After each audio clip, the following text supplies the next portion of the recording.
नमस्कार, जय हिंद, जय भारत।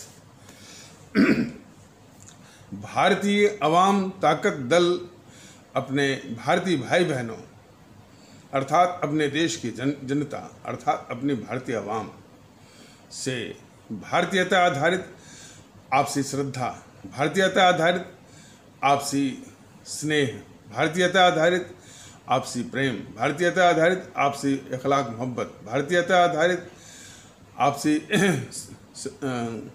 सहयोग, भारतीयता आधारित आपसी सम्मान, भारतीयता आधारित आपसी एकता, भारतीयता आधारित आपसी भाईचारा तथा भारतीयता आधारित आपसी सद्भाव को समझने व उसे आत्मसात करके वैसा ही आचरण एवं व्यवहार करने हेतु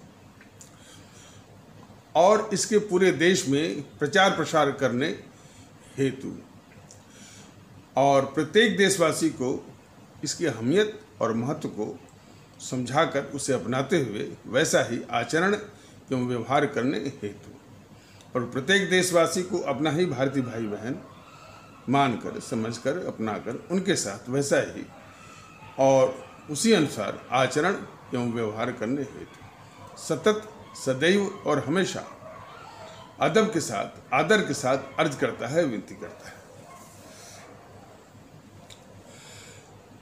अब हम सभी लोग उस विषय पर चर्चा करते हैं जो कि इस देश में वो जो राजनीतिक तौर से फैलाया हुआ दृष्टिकोण है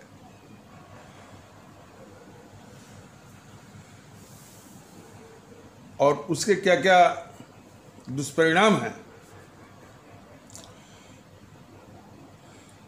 उस पर वो चर्चा करते हैं।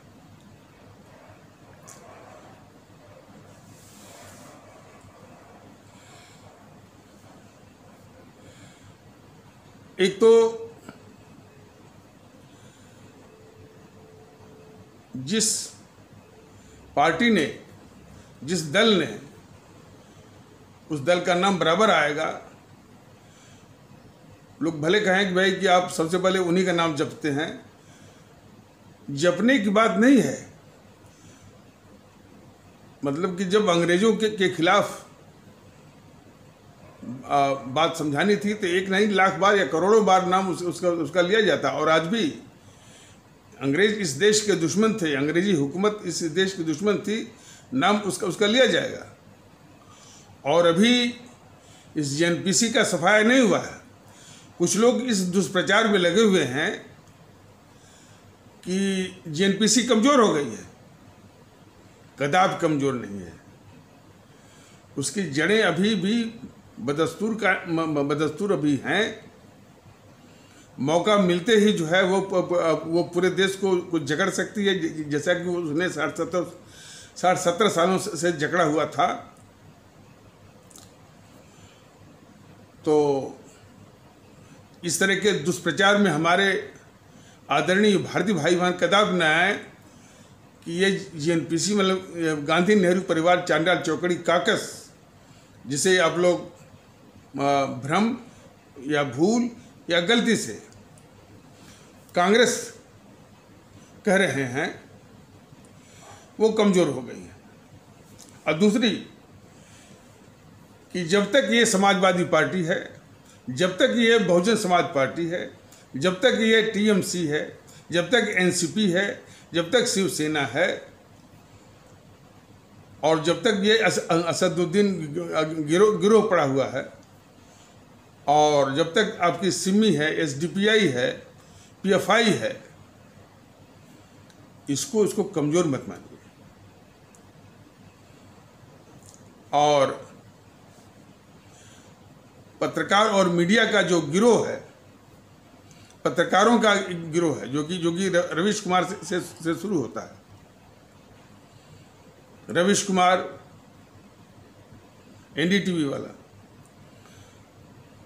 निधि राजदान, निधि कुलपति, संकेत उपाध्याय, संदीप चौधरी है, ये बहुत बड़ा, बहुत गद्दार किस्म का ये पत्रकार है। उसी तरह मानव गुप्त है, पुण्य प्रसून वाजपेयी, आशुतोष, अभिसार शर्मा, विनोद दुआ, बरखा दत्त, करण थापर,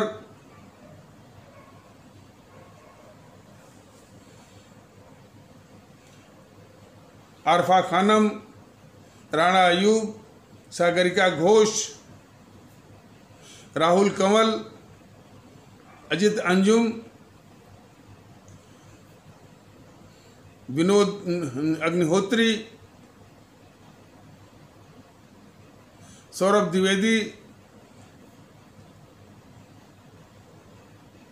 राजदीप सर देसाई,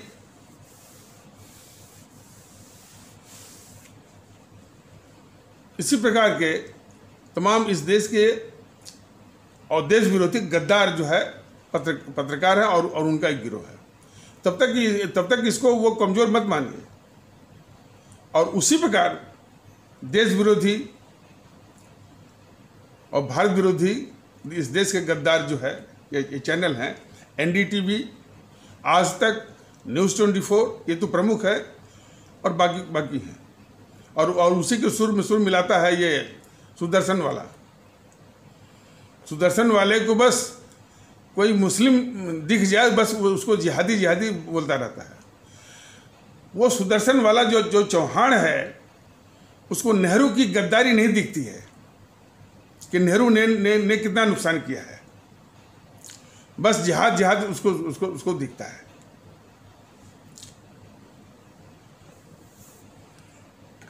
ये नेहरू, इंदिरा, राजीव, सोनिया, राहुल, प्रियंका, ये सब इस देश के इतने बड़े अभिशाप हैं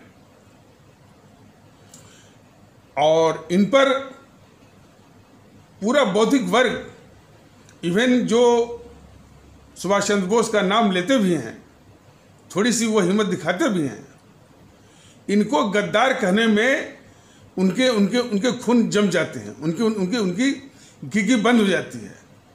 भारतीय आम ताकत दल ऐसे लोगों से कहना चाहता है कि जब तक इन गद्दारों को गद्दार कहा नहीं जाएगा, इनको एक्सपोज किया नहीं जाएगा, इनको बेनकाब किया नहीं जाएगा, इनको नंगा किया नहीं जाएगा आवाम के सामने, तब तक जो हमारे अमर शहीद हैं, सुभाष चंद्र बोस, भगत सिंह, चंद्रशेखर आजाद, अशफाक उल्लाह, खुदीराम बोस इत्यादि जो है, इनका महत्व जो है वो जनमानस के सामने कैसे आएगा। देश को जो देश की जो इसमें सबसे बड़ी कमजोरी है, वो हमारे देश के लोगों में देशभक्ति का अभाव, और देशभक्ति के अभाव में ये सबसे बड़ी बात है कि ये जो शक्तियां हैं देश के गद्दारों को पुजवा रही हैं। तो पूजिए इनको, गद्दार नेहरू को पूजिए, गद्दार मोहनदास करमचंद गांधी को राष्ट्रपिता कहिए।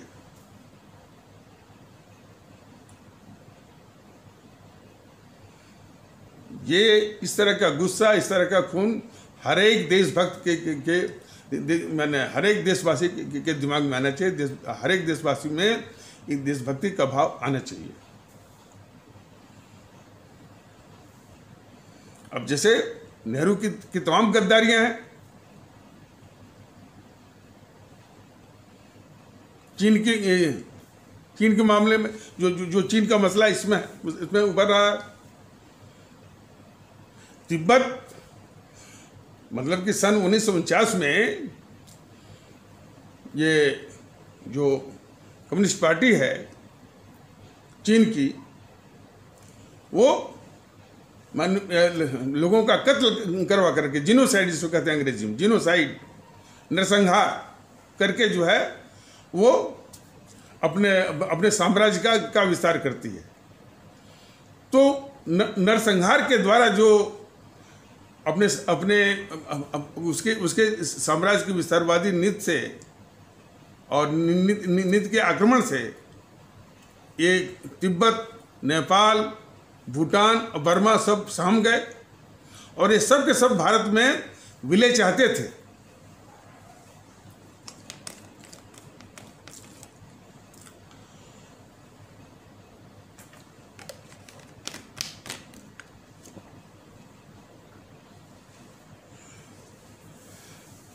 तिब्बत का एक डेलीगेशन, प्रतिनिधिमंडल मिलने भी आया था इस गद्दार नेहरू से। उससे ये मिला नहीं बल्कि उसको इंतजार करवाया। और फिर एक चिट्ठी, लिखित चिट्ठी, ये गद्दार नेहरू ने अपना एक विशेष दूत, वो भी गद्दार ही था, के एम पनिकर के द्वारा जो है तिब्बत को चीन के अधीन मानने वाला एक चिट्ठी ये खुद दिया गद्दार ये नेहरू, इसी देश का, भारत का ही प्रधानमंत्री रहते हुए। अब सवाल ये है कि ये किस तरह का ये बौद्धिक वर्ग है कि इस गद्दार को उनको गद्दार सब नहीं बोलते हैं।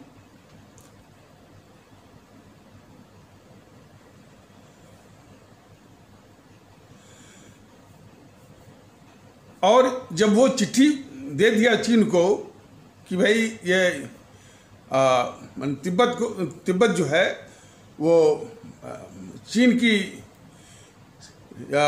संप्रभुता में भारत को मान्य स्वीकार है, मतलब कि तिब्बत को चीन के हवाले कर दिया उसने, और वो भी लिखित चिट्ठी में। और जब चीन आक्रमण करने वाला था तो उसमें भी उसने इस गद्दार नेहरू ने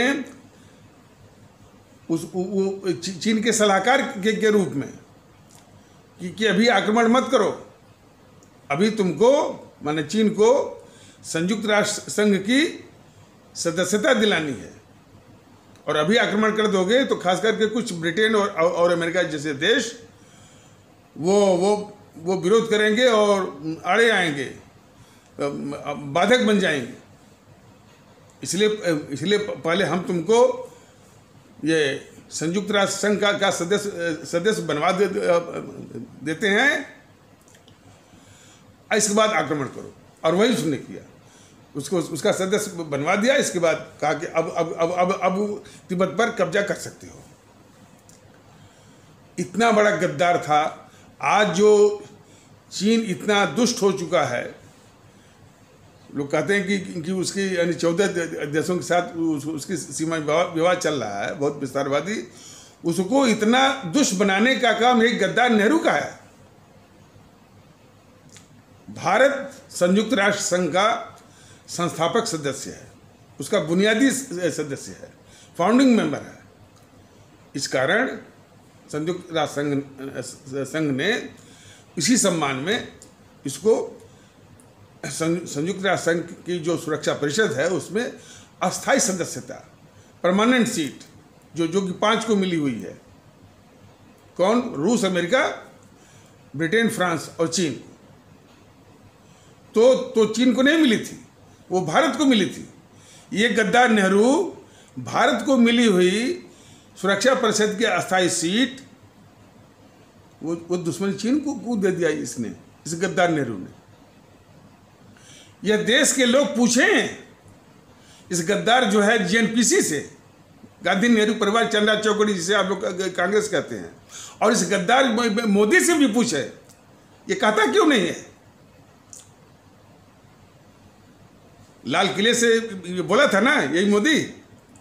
देखिए वास्तव में भारतीय जनता दल या मैं किसी का अपमान नहीं, बोला था कि 192 में से 184 देश जो है भारत को अस्थायी सदस्यता के लिए जो है समर्थन करते हैं। लेकिन गद्दार मोदी पहले ये तुम बता कि भारत को तो अस्थायी सदस्यता मिली हुई थी, इस गद्दार नेहरू ने उठाकर हमारे दुश्मन चीन को दे दिया। तुम बोलता क्यों नहीं है? तुम गद्दार जो है जीएनपीसी की रक्षा क्यों कर रहा है? नेहरू को क्यों बचा रहा है? इसीलिए कि तुम सुभाष चंद्र बोस को आगे नहीं आने देना चाहते हो। जिस दिन सुभाष चंद्र बोस इतने 6 साल वो शासन करते हो गया, इसको ये जनगण मन जो है राष्ट्रगान है ही नहीं, ये जॉर्ज पंचम की भटैती है, वो उसकी चमचागिरी है। ये थोड़ी भी देशभक्ति होती इस मोदी में, इसको हटा करके वंदे मातरम को लाता है, लेकिन भारतीय जनता दल लाएगा इसको। ये गद्दार जो है मोहनदास करमचंद गांधी की फोटो पड़ी हुई है इसमें। अच्छा, पहले इसकी फोटो नहीं थी। वो दुष्ट जो है अटल बिहारी वाजपेयी जो प्रधानमंत्री था, वो लाया इसमें। तो देश के लोग समझें इस बात को कि ये जो बीजेपी है वो मैंने एनपीसी के विरोध के नाम पर, लेकिन वह उसके हर पाप को धुल रही है। वो सिर्फ दिखावा प्रतीकात्मक रूप में उसका विरोध चल रहा है। तो लाल किले से बोल रहे थे मोदी जी अभी इसी 15 अगस्त को कि 192 में से 184 लोग देश जो है वो समर्थन कर रहे हैं भारत की वो अस्थाई सदस्यता के लिए सुरक्षा परिषद में। लेकिन मोदी जी को ये बोलना चाहिए कि भारत को तो अस्थाई सदस्यता जो है मिली हुई थी। वो इस देश का जो सबसे बड़ा गद्दार नेहरू है, उसने उस अस्थाई सदस्यता जो भारत को मिली हुई थी वो हमारे दुश्मन चीन को दे दिया इसने। तो इसको भी तो बोलिए महोदय, मोदी महोदय। इसलिए आपका जो राष्ट्रवाद है, एक तो छल कपट वाला है ही, कपटपूर्ण है ही, नकली है ही, और ग्रेटेस्ट नेशनल हम्बग और ग्रेटेस्ट नेशनल होक्स तो है ही। इस देश को बहुत तकलीफ दे रहा है। और मोदी जी, आपको नहीं मालूम है, इसने लॉर्ड माउंटबेटन के साथ जो समझौता किया 1947 में, कॉमनवेल्थ का उसको मेंबर बना। कॉमनवेल्थ का मेंबर मतलब अभी भी फाइनल अथॉरिटी के रूप में ब्रिटेन है। ब्रिटेन के अंडर ही हमारे अमर शहीदों ने अपनी जान दे करके इस देश को आज़ादी कराया, और फिर ये गद्दार नेहरू फिर उसी ब्रिटेन के अधीन जो है गुलाम बना दिया। मोदी महोदय, आप बोलते क्यों नहीं इस बात पर? इसीलिए जो ब्रिटेन की महारानी है वहाँ किंग को यहाँ आने के लिए वीज़ा की जरूरत नहीं होती है, लेकिन यहाँ के प्राइम मिनिस्टर या प्रधानमंत्री, राष्ट्रपति को जाने के लिए वीज़ा की जरूरत होती है। ये सब जो है जो गुलाम बनाने की साजिश थी इसकी, गद्दार नेहरू की। एक तो नेहरू को और पूरे जेएनपीसी को बेनकाब करने की आवश्यकता है, और पूरे देश के लोग समझें, हमारे आदरणीय भारतीय भाई बहन समझें, और इस मोदी को भी बेनकाब करने की जरूरत है, और इसको भी धूल चटाने की आवश्यकता है।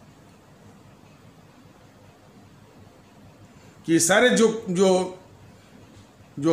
इस तरह से कॉमनवेल्थ का मेंबर और जो है महारानी अभी भी अथॉरिटी जो वेल्ड करती है हमारे देश के संविधान पर, सबको जो है वो स्क्रैप वो करने की आवश्यकता है।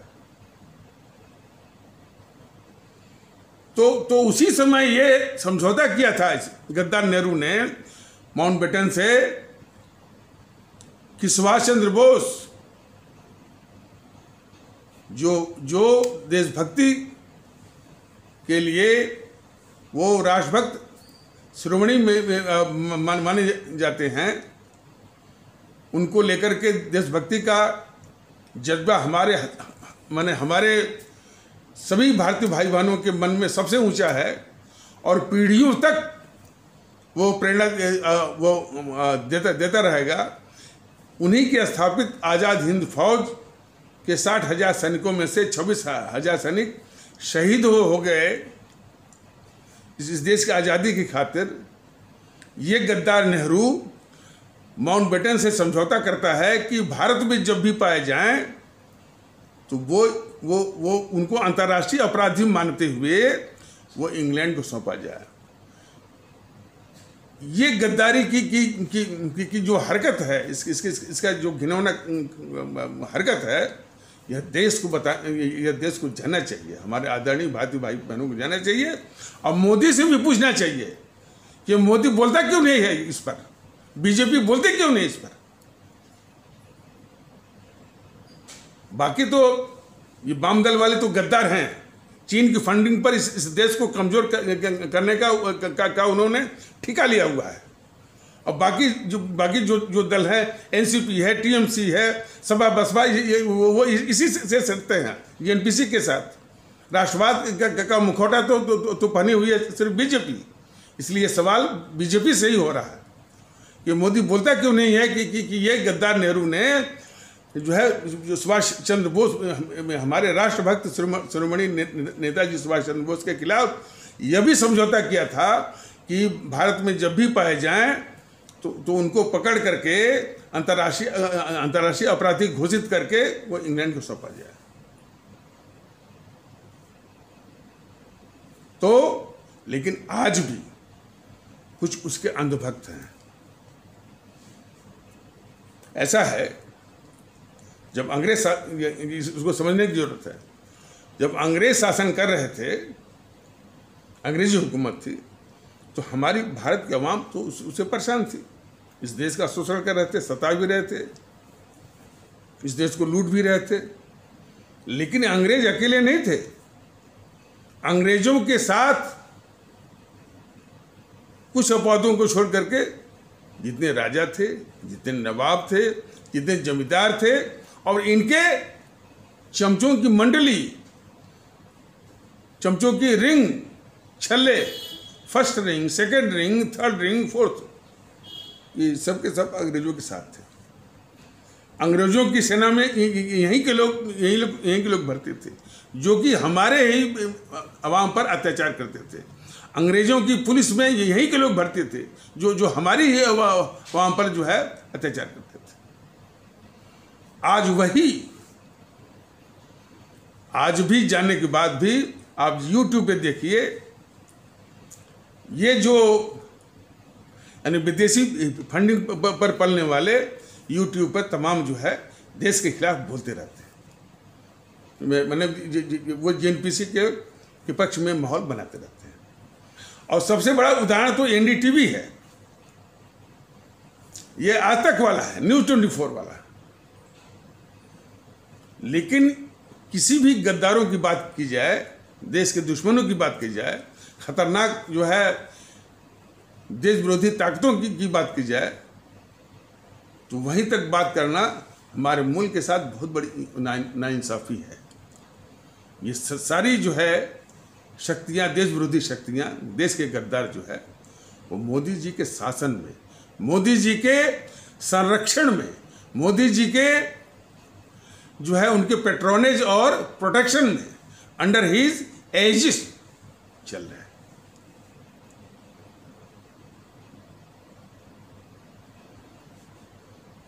मोदी जी ये घोषित कर रहे हैं कि क्या इसने गद्दार नेहरू ने सुभाष चंद्र बोस को नहीं मरवाया था? हाँ या ना में बोले। क्या ये गद्दार नेहरू मरवाने के बाद सुभाष चंद्र के परिवार पर जब तक जिंदा रहा तब तक जो है जासूसी करवाता रहा? मोदी जी इस पर बोले, बीजेपी इस पर बोले। और ये तो बताया गया कि जो समझौता किया इसने गद्दार नेहरू ने माउंटबेटन के साथ कि यदि भारत में मिलते हैं सुभाष चंद्र बोस तो उनको पकड़ करके अंतर्राष्ट्रीय अपराधी घोषित करके इंग्लैंड को सौंपा जाए। तो ये सारी बातों की सफाई जो है भारतीय जनता ताकत दल मोदी जी से चाहता है, बीजेपी से चाहता है। वो देश को बताएं। और जहाँ तक देश को बांटने का सवाल है, देश को बांटने में यही गद्दार मोहनदास करमचंद गांधी और गद्दार जो है नेहरू सत्ता हथियाने के लिए। इस नेहरू को इस देश में कोई नहीं चाहता था, कांग्रेस भी नहीं चाहती। कांग्रेस, एक भी कांग्रेसी नेहरू को प्रधानमंत्री के रूप में 1946 में नहीं चाहता था, देश में भी नहीं वो चाहते थे। इन दोनों ने साजिश करके गद्दार मोहनदास करमचंद गांधी, गद्दार जो है वो नेहरू ने जो सत्ता हथियाने के लिए इस देश को बांटा, और उससे भी बड़ी साजिश किया कि इसका इल्जाम जो है जिन्ना साहब के माथे पर। आगे अन्य एपिसोड में कुछ ऐसे तथ्य बताए जाएंगे और ये देश को पूछना है। देखिए, देश का विभाजन और 25 से 30 लाख लोगों की हत्या कोई ऐसी चीज नहीं है कि जिसको वो भुला दिया जाए। ये हिसाब देश इस जीएनपीसी से लेना बाकी है। आज वो वोट मांग रहे हैं। जिन गद्दारों ने तिब्बत सौंप दिया चीन को, जिन गद्दारों ने जो है वो अक्साई चीन सहित जो है ये 42 और हाँ करीब 50,000 वर्ग मील अक्साई चीन को सौंप दिया, और उसे राजीव गांधी फाउंडेशन के जरिए जो है वो रिश्वत लेते रहे, और फिर रिश्वत लेकर के मैंने जीएनपीसी ने पार्टी के तौर पर वहाँ की कम्युनिस्ट पार्टी से समझौता किया, जो कि ऐसा होता ही नहीं है। एक देश दूसरे देश से माने गवर्नमेंट से गवर्नमेंट, सरकार से सरकार वो समझौता करती है। किसी देश की राजनीतिक पार्टी दूसरे देश की राजनीतिक पार्टी से समझौता का कोई केस बनता ही नहीं है, लेकिन वो भी इसने किया। और इसी बात पर सुप्रीम कोर्ट ने बोला था कि मैंने तो ये पहला केस देखा है कि दूसरे देश की राजनीतिक पार्टी इस देश की राजनीतिक पार्टी के साथ समझौता कर रही है, तो करके चीनी माल बिकवाने के लिए भारत का बाजार खोल दिया। तो ये देश की मैंने ये जीएनपीसी इस देश की सबसे गद्दार पार्टी है, सबसे देश की दुश्मन पार्टी है, सबसे बड़ी अभिशाप है। लेकिन वो पल रही है मोदी जी के शासन में। अब देखिए, हमारे आदरणीय भारतीय भाई बहन याद करें इस बात को कि 2014 के चुनाव कब आया था, जब इस देश में दिन प्रतिदिन घोटाला महंगाई का तांता लगा हुआ था, और देश चाहता था कि कोई इसी सरकार आए। घोटाला तो इसी जीएनपीसी, गांधी, नेहरू परिवार, चंडाल चौकड़ी, जिसमें कि वो सोनिया राहुल और नहीं क्या घोटाला, बाकी तो जो है वो छोटे मुँह हैं, और ये तो रबर स्टैम्प था मनमोहन। तो कोई ऐसी सरकार आए जो कि इनको देश के सामने बेनकाब भी करे, और जो इनकी लूट का वो जो काला धन है वो काला धन मिला है। इसी आशा के साथ मोदी जी को लोगों ने सत्ता में लाए।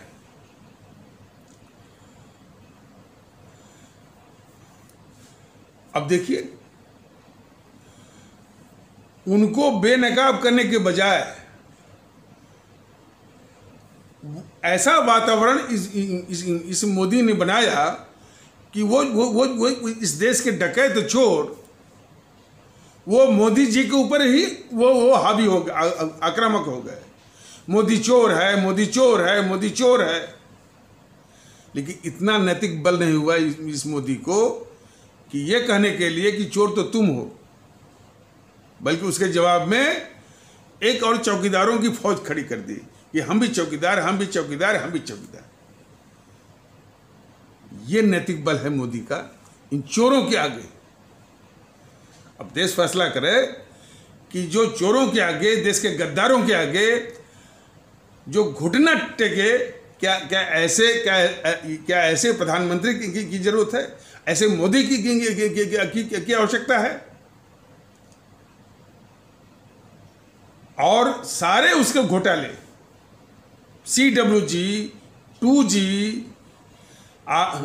आदर्श सोसाइटी, इसरो, अगस्टा वेस्टलैंड, कोयला, पनडुब्बी, सारे घोटाले जिसमें कि ये रिपोर्ट थी कि 30 से 35 लाख करोड़ की लूट है, सारे घोटाले मोदी जी खा गए, निगल गए, इनकी घिघी बंद हो गई।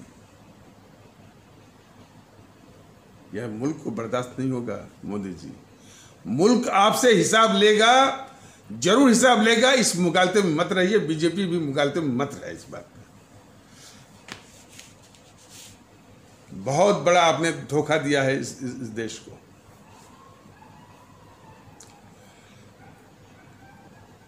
यह मुल्क इस JNPC से और वाम दलों से तो हिसाब लेगी ही, उसके पहले आपसे लेगी। जब ये JNPC कुछ कमजोर होने लगती है तो ये समाजवादी पार्टी के लोग, बहुजन समाज पार्टी के लोग, TMC के लोग, NCP के लोग और इसी तरह शिवसेना के लोग मतलब कि कहते हैं कि नहीं भाई, हम तो यानी वो समर्थन हमको दीजिए। लेकिन देश को मानना चाहिए कि सपा को वोट देने का मतलब, समाजवादी पार्टी को वोट देने का मतलब कि आप JNPC को मजबूत कर रहे हैं। बहुजन समाज पार्टी को वोट देने का मतलब कि आप उसी JNPC को ही मजबूत कर रहे हैं। गांधी नेहरू परिवार चौकड़ी को, TMC इसी JNPC से ही निकली हुई उसकी एक शाखा है और बदला हुआ रूप है। शिवसेना को JNPC ने ही स्थापित किया था और NCP भी इसी JNPC से निकली हुई उसकी एक ब्रांच है, उसकी एक शाखा है। तो इन दलों को भी समर्थन देना, वोट देना मतलब JNPC जो इस देश की वैसे ये सभी अभिशाप हैं, लेकिन सबसे बड़े अभिशाप JNPC, गांधी नेहरू परिवार जनरल चौकड़ी है। तो इस भ्रम का भी निवारण हमारे आदरणीय भारतीय भाई बहन, हमारे आदरणीय भारतीय अवाम जरूर कर ले कि इनको भी नष्ट में नाबूद करना है। Samajwadi party, Bahujan Samaj party, TMC, NCP, Shiv Sena और DMK, AIADMK को और TDP को, इसलिए कि ये इसी JNPC के साथ ही सटते हैं, इसी के साथ जो है वो गठजोड़ करते हैं। ये इसका रिकॉर्ड रहा है। और उसके पहले इस बीजेपी को और मोदी जी का हिसाब लेना है, जो कि ये देश विरोधी ताकतों को पाल रहे हैं, उनके पापों को धुल रहे हैं ताकि वो स्वच्छ होकर के जनता के सामने माने आए। अब कुछ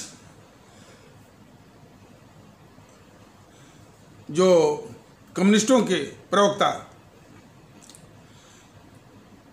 अब क्या है, अब जिसमें चीन से तनातनी है तो अब एक झंडा लेके, अब एक झंडा और तर्क क्या कर रहे हैं कम्युनिस्ट वाले या उसके प्रवक्ता कि भारत जो है वो पश्चिमी देशों का और अमेरिका के एजेंट न बने। कोई नहीं कहता कि तुम जो है चीन के एजेंट बने हुए हो, ये कोई नहीं कहता। और ये चैनल वाले इन देश के दुश्मनों को बुलाते क्यों हैं?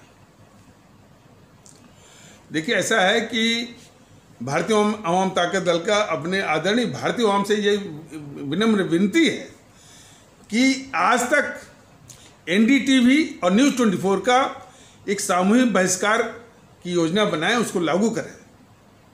इनका बहिष्कार करना बहुत जरूरी है। ये देश के गद्दार किस्म के ये चैनल हैं। ये नेहरू गद्दार है कभी नहीं कहते, बल्कि उनके गद्दारियों को छुपाने का ये साजिश करते हैं आज तक वाले, एनडीटीवी वाला और न्यूज़ 24 वाला। संदीप चौधरी बराबर बोलता रहता है कि उस गद्दार संदीप चौधरी को जानना चाहिए कि चीन की समस्या की देन कौन है? नेहरू है, गद्दार नेहरू है।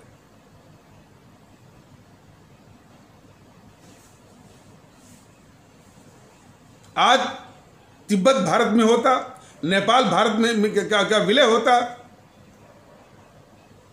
तो ये समस्या आती। तो उसी गद्दार जीएनपीसी के ये पोषक हैं, ये संदीप चौधरी, मानव गुप्ता और रवीश कुमार और उनका चैनल एनडीटीवी और न्यूज़ 24। तो भारतीय जनता दल के या हमारे कहने से उतना फायदा नहीं होगा। हमारे आदरणीय भारतीय आवाम यानी इन चैनलों का बहिष्कार कैसे हो, इनकी टीआरपी कैसे डाउन हो और कैसे ये बंद हो। अब मोदी जी तो बंद करने वाले नहीं है। मोदी जी तो सारे देश विरोधी ताकतों को, सारे देश विरोधी चैनलों को, पत्रकारों को ये पाल रहे हैं। ये सबसे बड़ा देश विरोधी हरकत है मोदी जी का, गद्दारी है इस अपने मुल्क भारत के खिलाफ। यह देश को जानना चाहिए। तो वो जो है कम्युनिस्ट वाला अब एक तर्क वो गढ़ रहा है कि भारत उसका एजेंडा बने। ये उसी प्रकार है कि इनकी अपनी गद्दारी को छुपाने के लिए उन्होंने एक तर्क खड़ा किया है कि भारत जो है वो अमेरिका का एजेंडा बने। भाई भारत का जहाँ भी हित होगा, सामरिक हित होगा, वो किसी के साथ भी जाएगा। आज चीन जो है दुनिया के लिए एक बहुत बड़ा थ्रेट बन गया है, बहुत बड़ा एक संकट बन गया, खतरा बन गया है। इसको नहीं बोल रहा है वो कम्युनिस्ट वाला साला, इसके कम्युनिस्ट वाला नहीं बोल रहा है। और दूसरी बात है कि इन कम्युनिस्टों के समर्थन कहाँ से मिलता है? केरल से। तो केरल में निश्चित है भारतीय जनता दल तो जाएगा ही, उनसे विनती करेगा अपने आदरणीय भारतीय भाई बहन जो केरल में रहते हैं कि आप जो है इन गद्दारों से इन गद्दार कम्युनिस्टों से पिंड छुड़ाइए। विजयन को मत देखिए, विजयन भी गद्दार होगा, लेकिन ये कितनी खतरनाक है इस मुल्क के लिए जो है इसको समझने की आवश्यकता है। तो जिस तरह का वो तर्क वो गढ़ रहा था ये कम्युनिस्ट का प्रवक्ता कोई श्रीवास्तव करके, विवेक श्रीवास्तव, ये उसी प्रकार है कि जब सीमा विवाद होता है तो चीन के साथ सीमा विवाद पर जब कोई वार्ता होती है तो पहले से ही शुरू कर देता है चीन जो है, माने जो हमारी जमीन दबा के बैठा है हम उस पर बात ही न करें, वो पहले से ही कि मेरा वो यानी अरुणाचल प्रदेश भी हमारा है, सिक्किम भी हमारा, वो भी हमारा। तो ऐसे चालबाज के साथ जो है कभी भी संजीद रूप में बात करने की जरूरत हरगिज नहीं है। भारतीय जनता दल ने बताया था कि उसकी आदत छुड़ाने के लिए उससे दुगना आक्रामक होना पड़ेगा। भारतीय जनता दल ने इसका इशारा भी किया था। भारतीय जनता दल यदि सत्ता में आता है तो चीन के हजारों साल तक उसकी आदत ही वो छूट जाएगी। वो तो यही मांग करेगा कि बीजिंग तक भारत का है। भारत का शासक कनिष्क का साम्राज्य जो है बीजिंग तक था, तो बीजिंग हमको तुम दे दो। और बीजिंग तुम नहीं दोगे तो तुम चीन को नस्तबिन नाबूद करके भारत को छीन लेगा। भारत में ताकत है, बशर्ते इन गद्दारों को, माने वाम दलों को और जीएनपीसी को जो है इस देश से बिल्कुल नस्ल में नाबूद करके बाहर कर दिया जाए।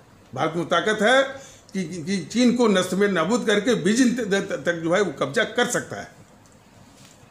तो ये एपिसोड कुछ लंबा ना होने पाए और इस देश को जगाने की जरूरत है। देश के दुश्मनों को, देश के गद्दारों को ये पालने वाली मोदी सरकार को नष्ट में नाबूद करना है कि हमारे, और वो भी मतपेटी पर 0 वोट से। तो इन्हीं आवश्यक शब्दों के साथ इस आवश्यक परिचर्चा को यहीं पर विराम दिया जाता है। तब तक के लिए नमस्कार, जय हिंद, जय भारत।